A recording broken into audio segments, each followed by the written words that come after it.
កុំរៀបការព្រោះតែតម្រូវរបស់កិលេសតណ្ហាកុំរៀបការព្រោះគិតថាអ្នកមានអាយុច្រើនហើយកុំរៀបការព្រោះតែត្រូវការអ្នកមើលថែពេលដែលអ្នកចាស់ទៅកុំរៀបការព្រោះតែគិតថាអ្នកឯកាហើយត្រូវការអ្នកណាម្នាក់ដើម្បីរស់នៅជាមួយគ្នាកុំរៀបការព្រោះតែសម្លឹងឃើញលុយកាក់ឬទ្រព្យសម្បត្តិរបស់គេ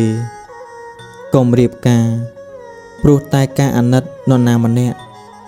ទោះបីជាគេនិយាយថាអាណិតធំជាងស្រឡាញ់ក៏ពិតមែនតែវាបានត្រឹមតែអាណិតវាមិនមែនជាក្តីស្រឡាញ់ពិតប្រាកដកុំរៀបការព្រោះតែសម្ពាធគ្រួសារឬឪពុកម្ដាយបង្ខិតបង្ខំកុំរៀបការព្រោះតែចង់បំភ្លេចអ្នកចាស់កុំរៀបការព្រោះតែចង់ស្លៀកសម្លៀកបំពាក់អាពាហ៍ពិពាហ៍កុំរៀបការព្រោះតែចង់បានកូនកុំរៀបការព្រោះតែចង់បានកូនកុំរៀបការព្រោះតែឃើញមិត្តភក្តិគេការអស់ហើយប៉ុន្តែត្រូវរៀបការជាមួយមនុស្សដែលគេស្រឡាញ់យើងហើយយើងក៏ស្រឡាញ់គេគឺរៀបការព្រោះតែសេចក្តីស្រឡាញ់ពិតប្រាកដកុំរៀបការដើម្បីបញ្ជាក់ចិត្តបរិសុទ្ធរៀបការព្រោះតែសេចក្តីស្រឡាញ់ពិតប្រាកដរៀបការដើម្បីបញ្ជាក់ចិត្តស្មោះបរិសុទ្ធចំពោះមនុស្សដែលយើងស្រឡាញ់រៀបការព្រោះចង់មើលថែការពារគ្នាទៅវិញទៅមករៀបការចង់ផ្ដល់សេចក្តីសុខនិងសុភមង្គលដល់មនុស្សដែលយើងស្រឡាញ់តែមុននឹងរៀបការមានស្វាមីភរិយាតើអ្នកមានសួរខ្លួនឯងដែរទេរៀបការហើយអ្នកធ្វើអីរៀបការហើយអ្នកសល់អីរៀបការហើយគួរធ្វើយ៉ាងដូចម្ដេចដើម្បីឲ្យជីវិតគូមានសម្រស់រៀបការហើយតើអ្នកគួរផ្លាស់ប្ដូរអ្វីខ្លះមិនមែនរៀបការហើយអត់អីធ្វើអង្គុយមើលមុខគ្នាការងារមិនកើតតែកូននោះទេរឿងរៀបការមិនមែនជារឿងលេងសើចរឿងរៀបការមិនមែនជាល្បែងដូចក្មេងបេះលុកបេះឡ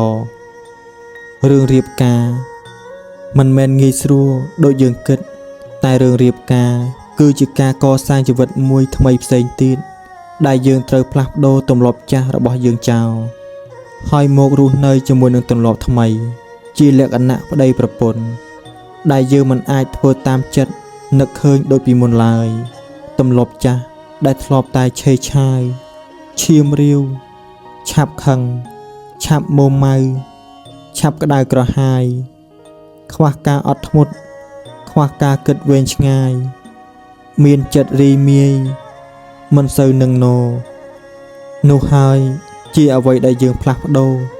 នៅពេលដែលយើងសម្រេចចិត្តដើរចូលក្នុងចំណងអាពាហ៍ពិពាហ៍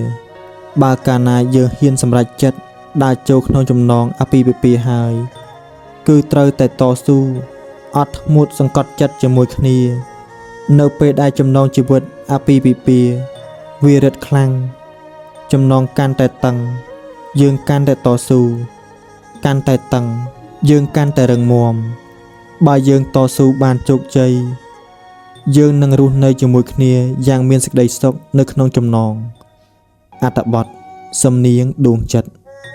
អានដោយភិក្ខុច័ន្ទមេងហរ